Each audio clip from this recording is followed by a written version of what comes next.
Ayan, magandang gabi mga kapabs and kajoy. So, update namin kayo dahil kaninang hapon ay inisikaso po kami sa labas at meron din po kami inasikaso sa loob.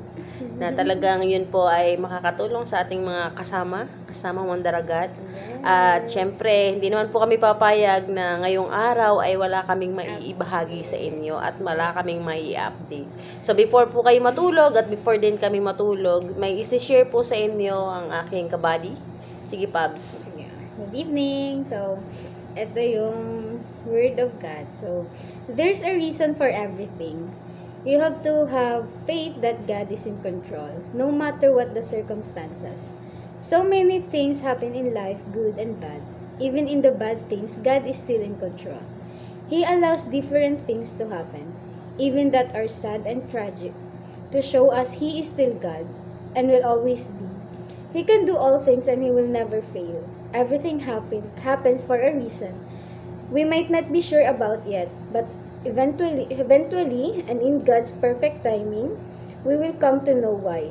Yes, may question all the hardships and suffering we have to go through, but God is in our side.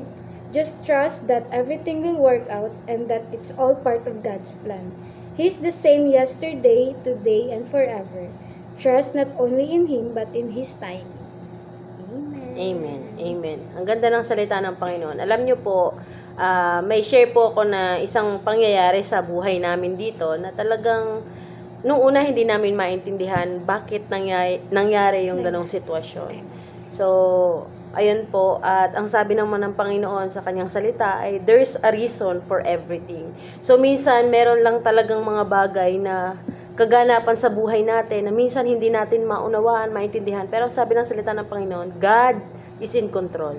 Alam ng Diyos ang lahat ng bagay. At alam nyo nang dahil sa pangyayari na yon, so hindi ko muna sa inyo masabi kung ano yung pangyayari yon. Basta something na pangyayari na nakapagbigay kalungkutan sa puso ng ating mga instructor, sa ating mga kasamahan.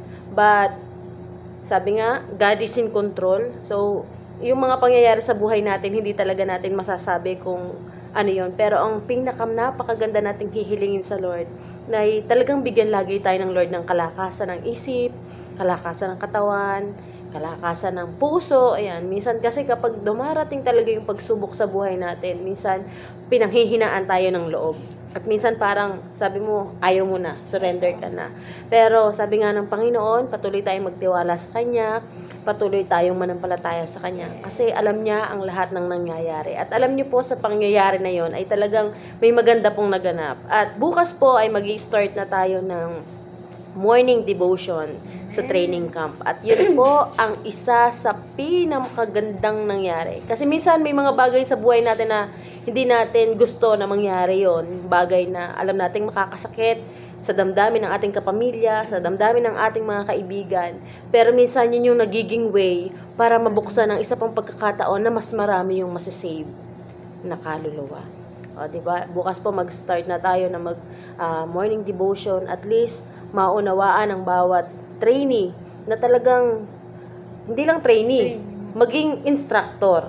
Kasi nandun sila bukas para tayo ay sama-sama na mag-devotion. At i-devote talaga natin, maglaan tayo ng oras na tayo ay kumausap sa Panginoon, manalangin, sama-samang magpuri, sama-samang magtiwala sa ating Lord. Dahil ang sabi nga, huwag kakalimutan na talagang tayo ay magtiwala at manampalataya sa ating Diyos. Kasi kontrolado niya yung lahat. So, yun, partner Pubs, ano pa yung iyong masasabi? May masasabi ka pa ba para sa kanila? Basta always lang, don't forget to pray, everything. Lahat may reason. Kahit ano pa yan. Basta trust lang talaga yung sa timing ni Lord. Pag alam mo, hindi na sa Kanya yung goal or yung inaano mo, parang hindi niya na will. Parang masasabi mo na kulang. Mas okay na i-trust mo lahat ng decision mo in life, decision mo sa lahat-lahat ng bagay sa Kanya. Kasi hindi Kanya papabayaan. Lagi lang siyang nandyan, lagi sa tabi mo. Then mafe-feel mo yung love and support niya. Even though alam mo hindi mo siya nakikita, pero yung presence siya kayo yung power niya or yung spirit niya. Basta lagi ka lang mag-pray, dun mo mafe-feel na anak or love ka talaga niya. Yan. Amen. So yon, at sana sa kaunting mensahe at salita ng Panginoon na naibahagi namin sa inyo before kayo matulog, sana po ito ay nakatulong sa inyo. So yun lang po, at see you ulit bukas sa aming pag-update. So I'm Joy. And I'm fun! Ayan, yung kasama nyo sa takbo ng buhay sa mundong ito. So God bless you all. See you tomorrow. Bye! Bye-bye.